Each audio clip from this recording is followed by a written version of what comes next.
morning again. Morning. My name is Maggie Yerpin, and I am a staff minister here at this phenomenal Center for Spiritual Living in Simi Valley. The speaker today is no stranger to any of us, and if you're online and this is the first time you're visiting us, just fasten your seatbelts. That's all I can say. This woman is phenomenal as far as I'm concerned. She always speaks truth, and the wisdom that comes through her, sometimes I don't understand. On a conscious level, but subconsciously there's something inside of me that resonates to everything she's talking about. And it could be a month or so down the line and I'm go, that's what she was talking about. Paulette Jones is a favorite of ours. She does the third Wednesday Night Alive here at the center. And she's our one of our best friends, and well, you can tell after the talk, I know that you'll be kind of like on air. So right now it's my honor and pleasure to introduce Paulette Jones. I love you. I love you. Oh, I love you. I love you. I love you. I love you. I love your guts.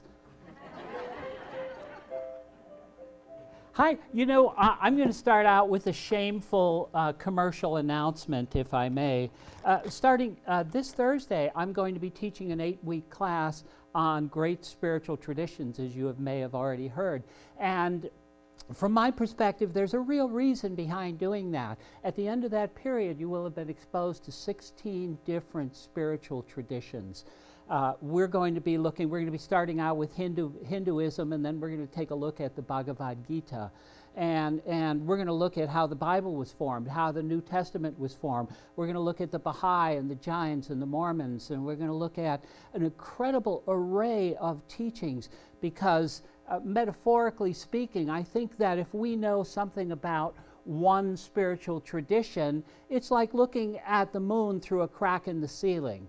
And if we know something about, well, perhaps several spiritual traditions, it's like looking at the moon through an open window. But if we're exposed to a wide variety of spiritual traditions, of truths, of spiritual truths, it's like looking at the moon while standing on a mountaintop. So I invite you to the mountaintop starting Thursday evenings here. It's a love offering, so money is not the issue. Enlightenment is the issue. So please join us for that time.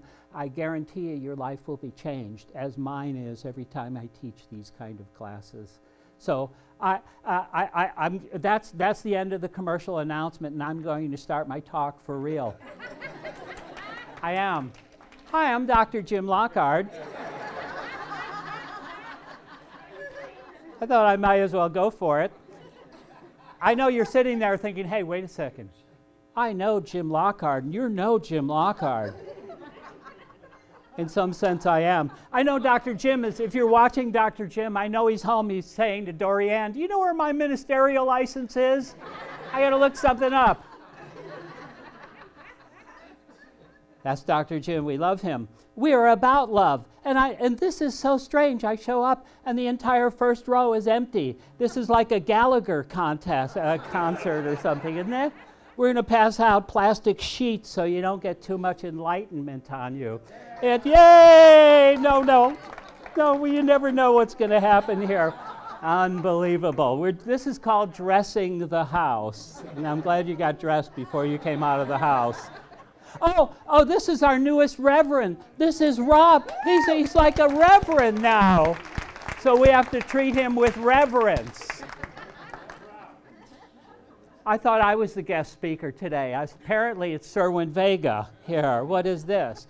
This is the guest speaker. I want to talk to you. That was the worst joke I've ever done, right? I want to talk to you about a profound question. And the profound question is, who do you think you are? Who do you think you are? I'll tell you who you are. You are the divine being. You are God. You are present. You are everything that the universe has ever created. You are the totality of the universe. You are the one, the witness, the observer. You are all that has ever been. You are the divine being in this form. and you've taken on this form. I want to tell you about a quote from Albert Einstein. You may have heard of him. He was in the papers a long time ago. Maybe you've heard of him. Albert Einstein said that the most incomprehensible thing about the universe is our ability to comprehend it. Our ability to comprehend the universe is the most incredible, incomprehensible thing about the universe. Now that says a great deal about the nature of the universe, but it says even a greater deal about the nature of you and I, of us. We are God-like divine beings that have descended from the form, and in that descending into the form, divine being, the divine essence, the energy takes on form, and it gets lost in the form. It becomes united in that form into one integrated whole. So spirit and matter are one integrated whole. They're all the same. They are all the same. And that really gives meaning to the phrase, God is. God is, period. You don't need to say anything else. God is, zip it.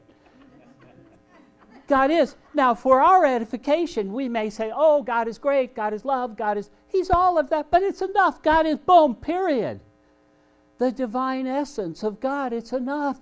God is, I am, God is, all of that together. And furthermore, because the universe is a product of the yearning of the divine, the desire of the divine to engage in the creative process. And the result is you, the result is Rob, the result is everybody, the result is us. We are God. Oh, what? We could get a whole lot of trouble in some societies saying that, can't we? Might be buried in pits and have people throw bricks and rocks at us. Because it's viewed as heresy, and heresy is, quote unquote, it is wrong thinking, and wrong thinking can never be good. But as Shakespeare said, there's nothing neither good nor bad, but thinking make it so. And as it turns out, thinking makes everything so, doesn't it? Thinking made the universe so. It's all thought. We are all product of this universal thought. And I want to trace the history of humanity, how we got here this Sunday morning. I won't go into that much detail. But from the beginning of the universe, which happened some 14.2 billion years ago, some amazing thing happened. Something happened. Something amazing, something wonderful happened. Some event that generated an enormous and unimaginable amount of thermal energy and power. Power. And in a time frame that's measured in billionths of a second, a tiny, tiny piece of matter, so small that you can't even imagine it, grew up and exploded and expanded into something that is now the size of our solar system in billionths of a second. What amazing, amazing power. And there was amazing heat, amazing thermal energy. And if you ever put water on a well, probably somebody in this room has done this, so if the rest of you haven't, explain it. You put hot water on a stove, and you turn up the heat, and you see the bubbles starting to move faster and faster and faster and faster, and they're crashing into each other. That's what thermal energy does. Energy is the nature of God, and it causes us to move. To move, energy has to be moving. And so in the early days of the universe, it was completely black. It was dark. It was dark.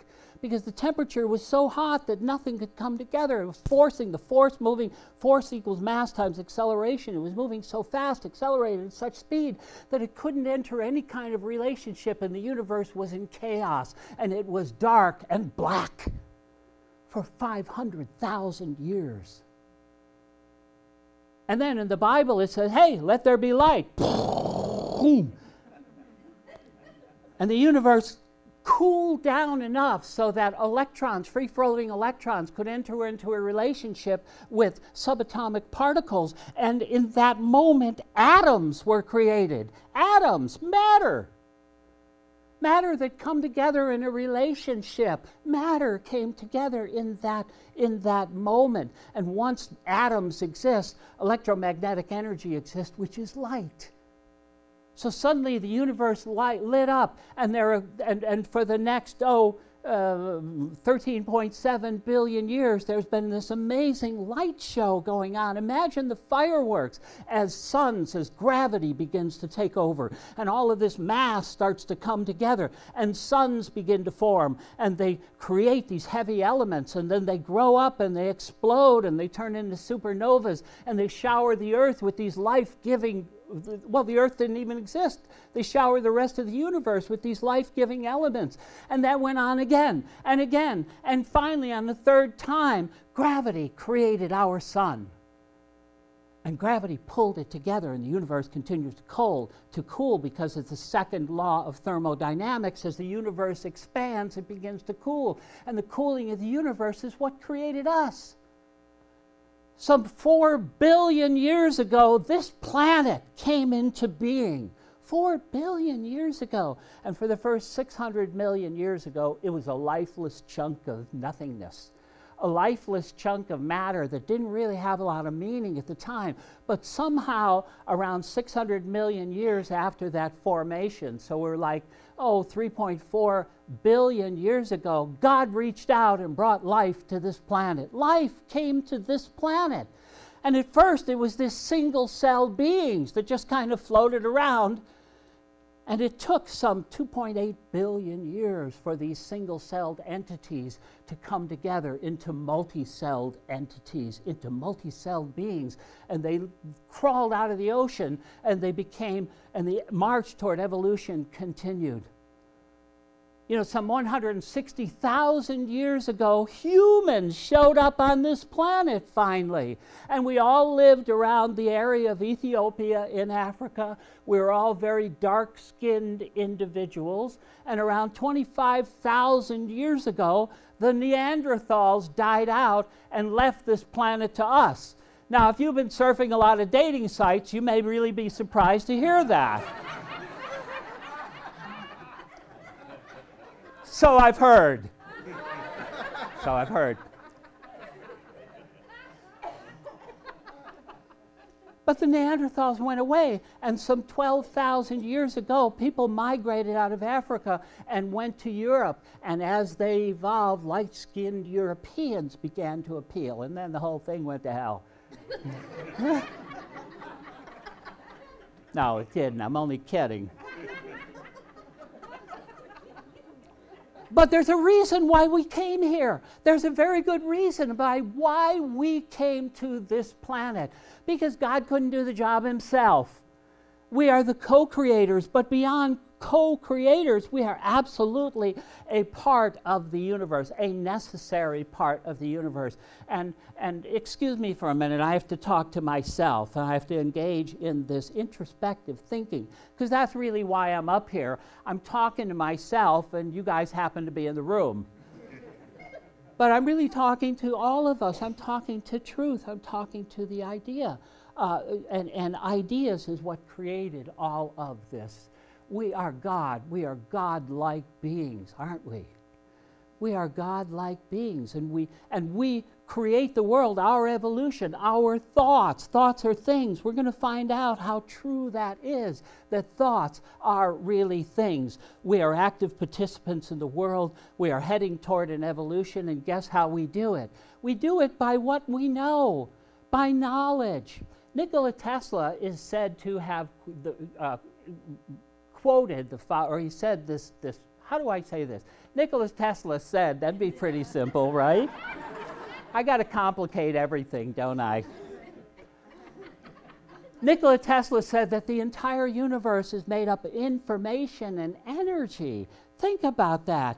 Information and energy. So beyond what we believe in particle physics is the elementary particles of quarks and leptons, beyond that, it is about information and energy. You are divine, God-like beings, and the information that comes to you through your knowledge is what we use to fuel our evolution, to an eventual merging with the Godhead. You ever hear of Pierre Teilhard de Chardin? He's a Jesuit philosopher, a paleontologist. He's a brilliant guy, and he built upon the work of a guy named Bernard Vernadsky, who described the universe, the world, as follows. First of all, there came something known as the geosphere. The geosphere is the rocks and all of the stuff that compromises this planet. And then life appeared, so we start developing something known as the biosphere. It's all the life that occupies this rock. And then on top of that, we have the atmosphere, which is all the gases that are necessary to sustain life on this planet. And then we have something called the noosphere. The noosphere is our consciousness, our evolving consciousness that we are all headed to. We're all headed to this evolution, to becoming one in fact, not just in theory, but in fact to becoming one.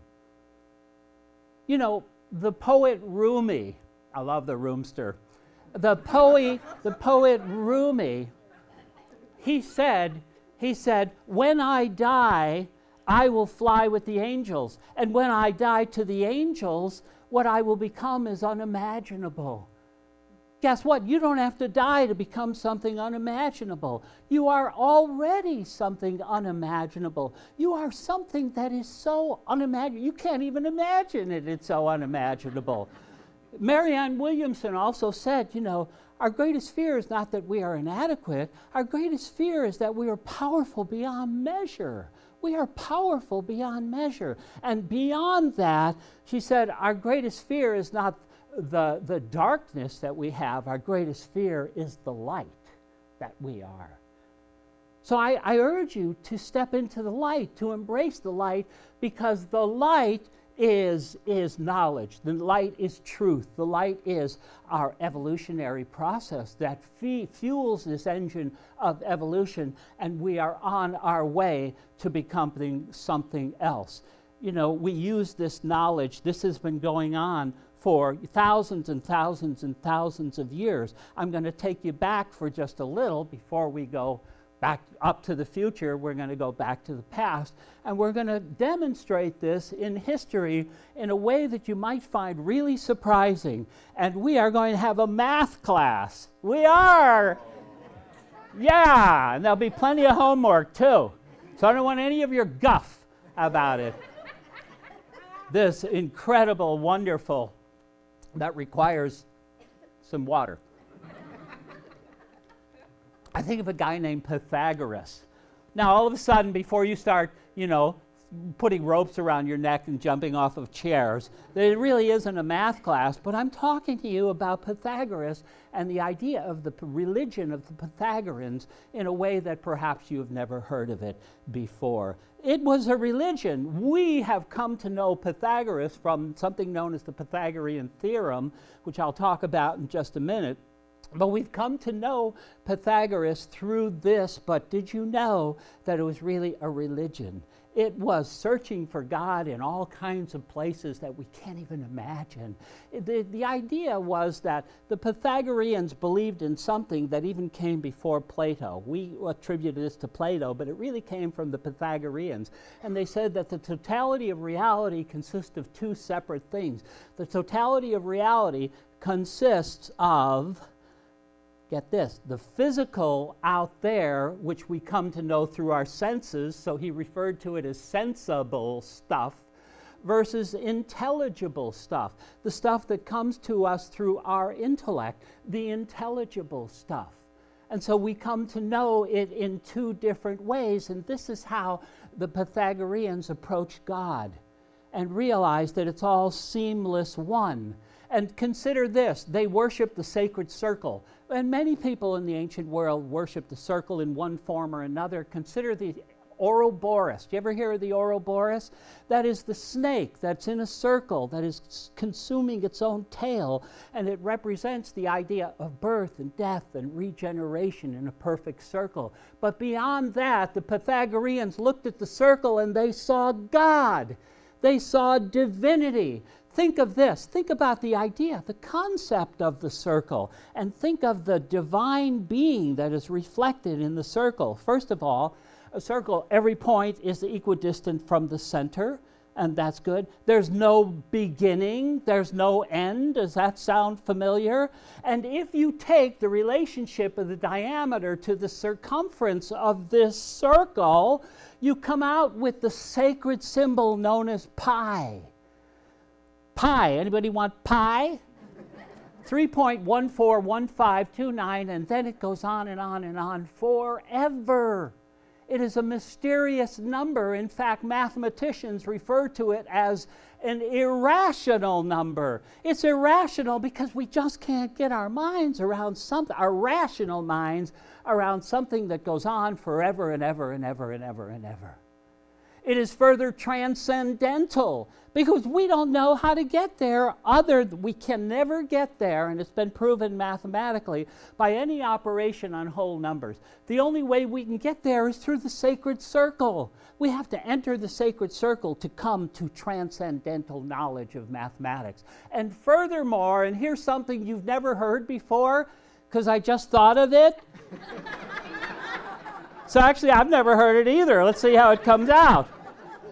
Mathematics, you know what mathematics is? It is the language of the gods. That's what Pythagoras and the Pythagoreans viewed mathematics as, a secret language, a language of the gods, a language that would allow a translation between the designs of the divine and the imperfect world of form. And that's what mathematics is all about. It is a language, it is a mystical, beautiful language that describes God.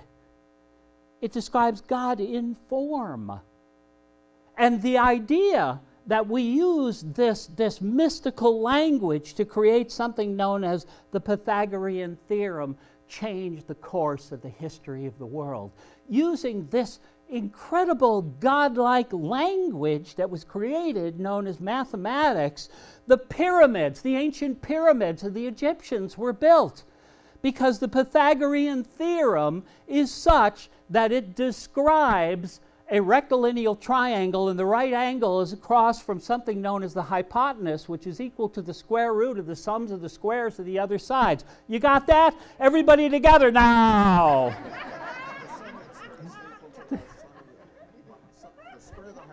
Okay, there won't be a test.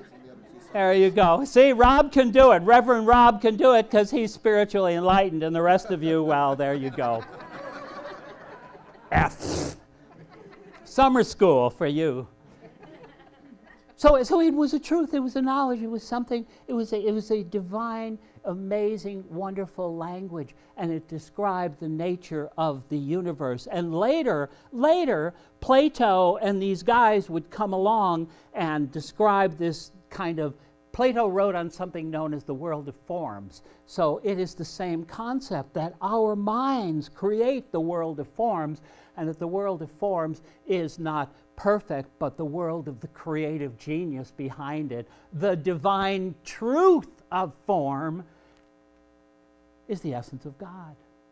And it's you, and what binds us all together. And Plato wrote significantly about that, but Plato's works would have been lost to it were it not for the auspices and the wonderful mind of something called Plotinus, a guy named Plotinus in the 1st century is a Roman philosopher, and he kind of formalized all of this work from Plato and Pythagoras and all of that, and it gave birth to something known as Neoplatonism. So we move up to the 4th century. I know, I'm going to get there to today.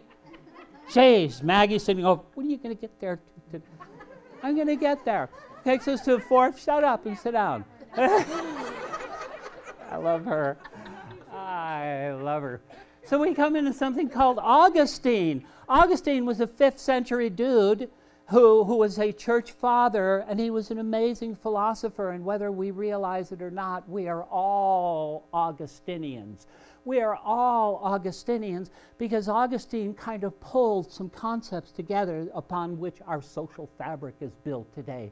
The idea of sin and of grace. He created both of those, the idea of God's divine grace and of sin. He came up with the idea of the restless heart yearning for a unification with God. He came up with that whole idea. And in the absence of Augustinian philosophy, the whole idea about existential philosophy from Genet and all those guys, it would have been absolutely unthinkable. It couldn't have happened without Augustine. And Augustine was the guy who was searching. He wanted to know what was the nature of God. Look, if we think of God as an omnipotent, omniscient, omnipresent, eternal, formless being, how do we describe something like that? How do we get our minds around something like that? And he looked in the Bible and in religion, and he didn't find the answer because the answer isn't there.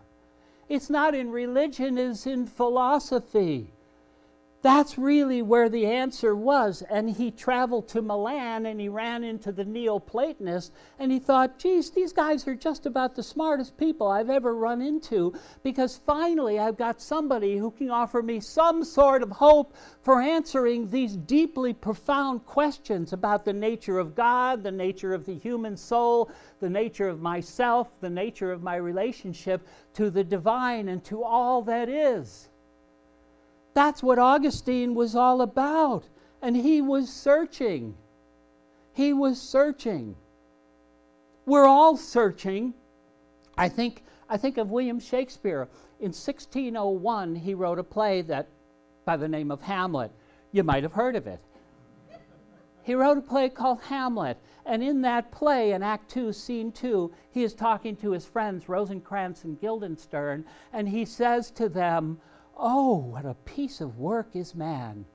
How noble in reason, how infinite in faculty, in form and moving, how express and admirable in action, how like an angel in apprehension, how like a god." How like a god.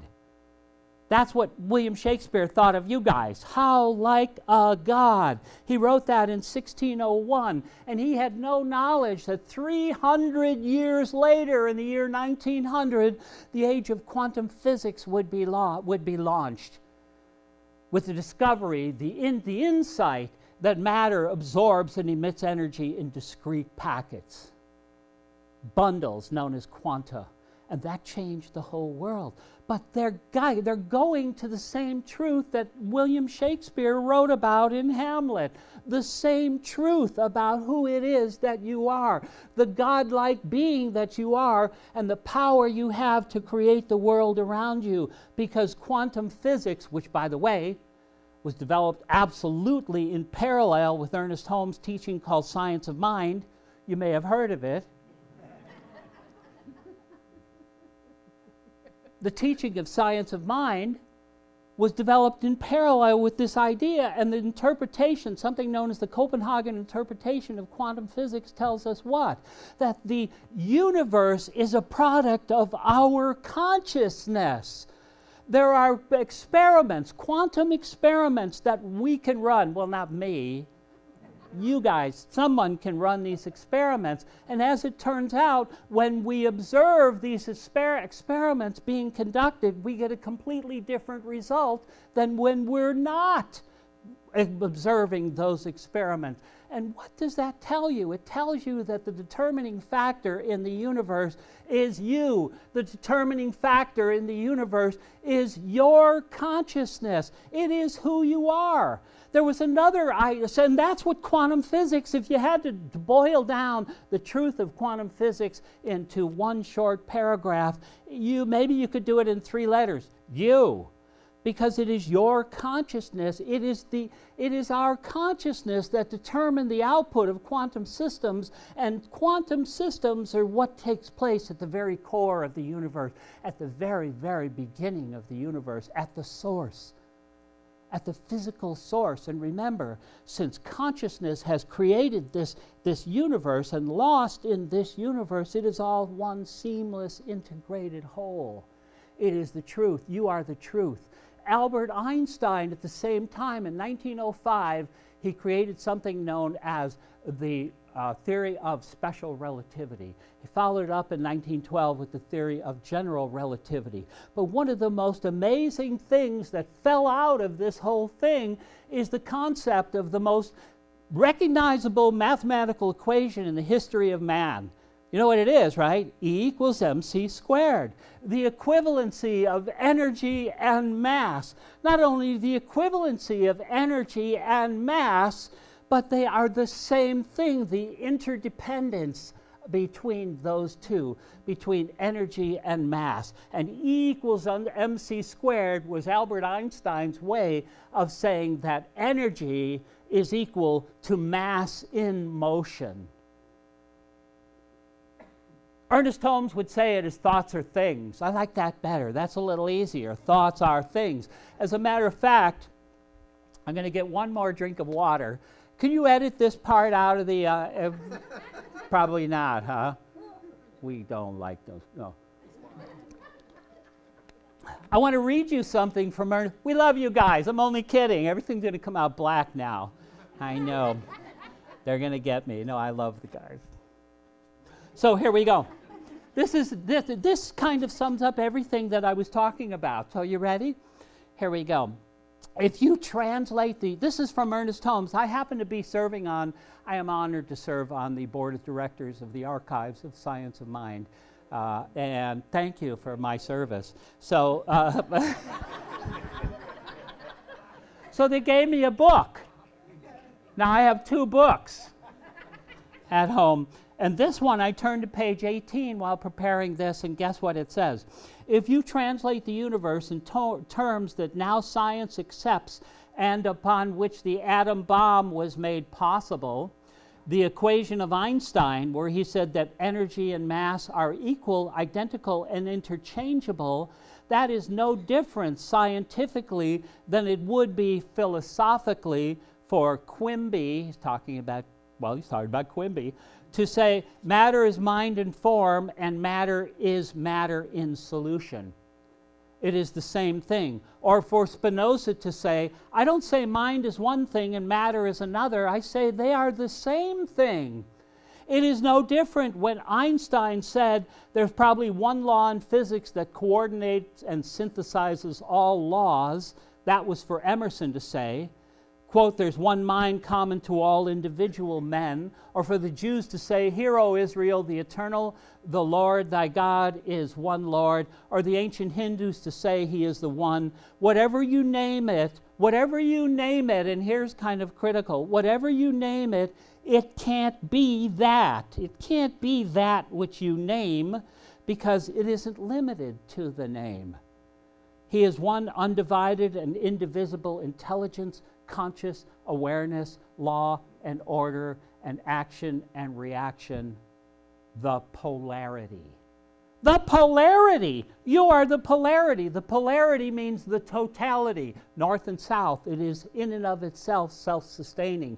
You are a self-sustaining, self-organizing system, and you have the ability to change the world with what you know. You have the ability to change the world just by every time you react to someone and you give someone a smile or a hug or say, I love you, or a gentle touch or some advice. In any way we react with God's children, with God's creations, we are the creative force. We are the divine being. We are the one. And I shouldn't be, but I was kind of pleasantly surprised to hear Reverend Rob's treatment today, because you said basically the same thing that I said today. So I could have quit about a half hour ago. You guys already got the message, but what fun would that be? So I hope you've had fun. I've had lots of fun today, and I love each and every one of you guys. Oh, I love you. I do. I love you all. Thank you. God bless.